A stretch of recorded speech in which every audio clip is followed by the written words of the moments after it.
লেগেছে মনে রং সাজে কত ঢং, দুঃখ দূরে যাক এলো পহেলা বৈশাখ। বাঙালি সেজেছে পাঞ্জাবি শাড়িতে, পান্তা ইলিশ চল খাবি আজ বাড়িতে।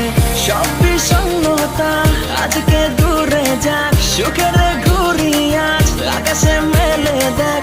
সব কিছু যা ভুলে স্টাইল মেরে চুলে যাবো মেলাতে, সবাই চলে আয়। আরে এলো রে বছর ঘুরে